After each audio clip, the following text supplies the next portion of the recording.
সত্যু মামা তো এবার জানতে পারে অর্জুনের স্কুটারে অহনা অ্যাক্সিডেন্ট করেছে, যার কারণে সত্যু মামা তো রেগে গিয়ে বলতে লাগে অর্জুনের এত বড় সাহস যে ও আমার মেয়ের ক্ষতি করার চেষ্টা করেছে। আমি তো অর্জুনকে কোনোভাবেই ছাড়বো না, আমি তো অর্জুনকে টেনে হিস্ট্রে পুলিশ স্টেশনে নিয়ে যাব। এই কথা শুনে তো অহনা একদম আশ্চর্য হয়ে যায়। শুধু তাই না, অন্যদিকে তো আমরা দেখতে পাই অর্জুনের 3 ভাবি এবং অর্জুনের বোন মিলে তো অর্জুনকে অনেক বোঝানোর চেষ্টা করে যাতে অর্জুন অহনার সাথে সবকিছু ঠিক করে নেয় এবং অর্জুন যেন আর কোনোভাবেই দ্বিতীয় বিয়ে না করে। ঠিক তখনই তো অর্জুন বলে অহনার সাথে আমার ডিভোর্স হয়ে গেছে আর আমি তো একাই দ্বিতীয় বিয়ে করতেছি না, অহনাও তো দ্বিতীয় বিয়ে করতে চলেছে। এই কথা শুনে তো সকলে একদম আশ্চর্য হয়ে যায়। সো ভিউয়ার্স, তাহলে কি হতে চলেছে এবার? তাহলে কি সত্যি সত্যি অহনা আবারও দ্বিতীয় বিয়ে করতে চলেছে? আর সত্যু মামা কি রাগের বশে সত্যি সত্যি অর্জুনকে পুলিশের হাতে ধরিয়ে দেবে নাকি অন্য কিছু ঘটবে? তো হ্যালো ভিউয়ার্স, কেমন আছেন সবাই? আশা করি সকলে ভালো আছেন। সো ভিউয়ার্স, নিয়ে আসলাম বড় লোকদের ঘরে ছোট বউ ধারাবাহিক নাটকের 145তম পর্বের সুন্দর একটি এক্সপ্লেনেশন। তাই ভিডিওটির মূল টপিকে ফিরে যাওয়ার আগে এখনো যারা আমার চ্যানেলটিকে সাবস্ক্রাইব করেননি তারা অবশ্যই সাবস্ক্রাইব করবেন। সো ভিউয়ার্স, বড় লোকদের ঘরে ছোট বউ ধারাবাহিক নাটকের 145তম পর্বের শুরুতে আপনারা দেখতে পারবেন অর্জুনের ভাবি তো বলতে লাগে আমি মরে যাব, কিন্তু তারপরেও অহনা যে দ্বিতীয় বিয়ে করতে চলেছে এটা আমি কোনোভাবে বিশ্বাস করব না। তখনই তো অর্জুন বলে অহনা তার দ্বিতীয় বিয়ের কথা আমাকে নিজের মুখেই বলেছে, যার কারণে পারু তো বলতে লাগে তোমাদের কোথায় দেখা হয়েছে। এবং অর্জুন তো বলে আমি যখন অফিস থেকে বাড়িতে আসতেছিলাম তখনই তো রাস্তায় আমার অহনার সাথে দেখা হয়েছিল। যার কারণে মিতা তো বলতে লাগে অহনা তোমাকে কি বলেছে আর অহনা কি সত্যি দ্বিতীয় বিয়ে করবে? তখনই তো অর্জুন বলে অহনা আমাকে এটাই বলেছে আমি যদি দ্বিতীয় বিয়ে করি তাহলে অহনাও কোনোভাবে থেমে থাকবে না, সেও দ্বিতীয় বিয়ে করবে। তখনই তো মিলি বলতে লাগে বিয়ে করবে আর বিয়ে করতে চলেছে এই দুটোর মধ্যে অনেক পার্থক্য আছে। যার কারণে অর্জুন তো বলে সত্যু মামা তো অহনার জন্য একটা সম্বন্ধ খুঁজে বের করেছে, কিন্তু অহনা তো প্রথমে না করে দিয়েছিল। কিন্তু অহনা যখন জানতে পারে যে আমিও দ্বিতীয় বিয়ে করতে চলেছি তখন তো অহনা আমাকে নিজেই বলেছে যে সে ওই সম্বন্ধটার জন্য হ্যাঁ বলে দেবে। এই কথা শুনে তো সকলে একদম হতবাক হয়ে যায়। তখনই তো অর্জুনের বড় ভাবে বলতে লাগে অর্জুন এই কথা কি তোমাকে অহনা নিজের মুখেই বলেছে? তখনই তো পারি বলে হয়তো বা অহনা রাগের বশে এসব কিছু বলেছে। এরপর তো সকলে মিলে অর্জুনকে অনেক বোঝানোর চেষ্টা করলে অর্জুন তো কোনোভাবেই বুঝতে চায় না। এবং এরপরের দৃশ্য তো আমরা দেখতে পাই সত্যু মামা তো অর্জুনের প্রতি রেগে গিয়ে পুলিশকে ফোন করতে যাবে। তখনই তো অহনা বারবার করে বলতে লাগে সত্যু মামা এতে তার কোনো দোষ নেই, সব দোষ আমার ছিল।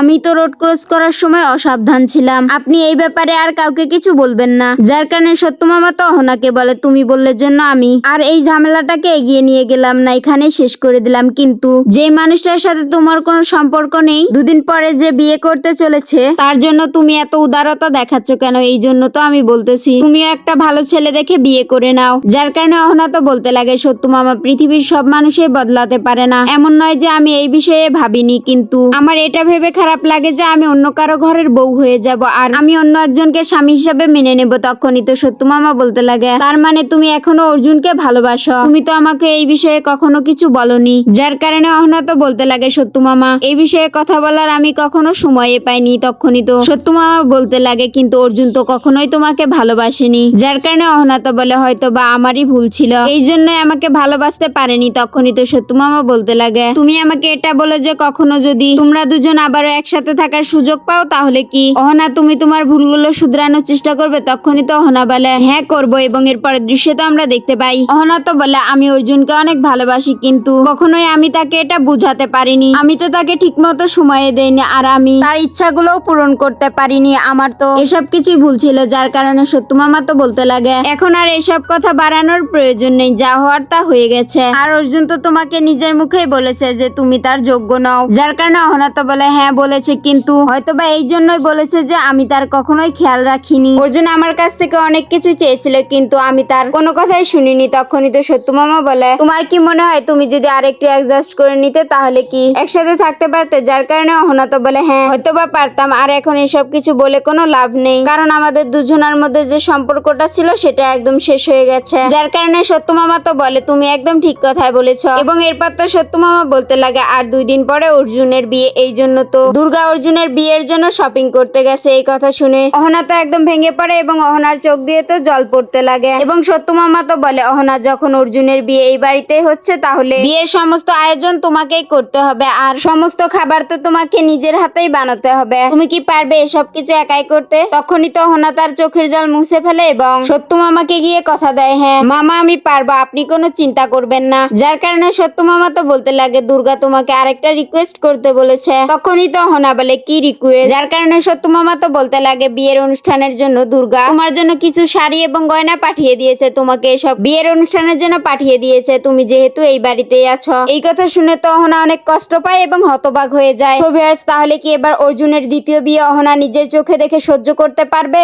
নাকি অহনা যে কোনো ভাবেই হোক অর্জুনের বিয়েটা ভেঙে দেওয়ার চেষ্টা করবে? আপনাদের কি মনে হয়? তো ভিউয়ার্স, এই ছিল বড়লোকদের ঘরে ছোট বউ ধারাবাহিক নাটকের 145তম পর্বের সুন্দর একটি এক্সপ্লেনেশন। তো আপনাদের কাছে কেমন লেগেছে অবশ্যই কমেন্ট করে জানাবেন, এবং পরবর্তী ভিডিওটির এক্সপ্লেনেশন ভিডিওটি সবার আগে দেখতে চাইলে অবশ্যই আমাদের চ্যানেলটিকে সাবস্ক্রাইব করে আমাদের সঙ্গে থাকবেন।